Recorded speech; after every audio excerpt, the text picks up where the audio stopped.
আসসালামু আলাইকুম ওয়া রাহমাতুল্লাহি ওয়া বারাকাতুহু। এমন একটি দোয়া রয়েছে যে দোয়া পাঠ করলে দুনিয়া ও আখিরাতের কল্যাণ চাওয়া হয় আল্লাহর কাছে।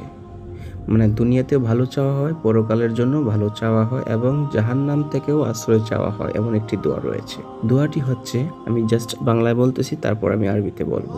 হে আমাদের রব, আমাদেরকে দুনিয়াতে কল্যাণ দিন আর আখিরাতেও কল্যাণ দিন এবং আমাদেরকে আগুনের আযাব থেকে রক্ষা করুন।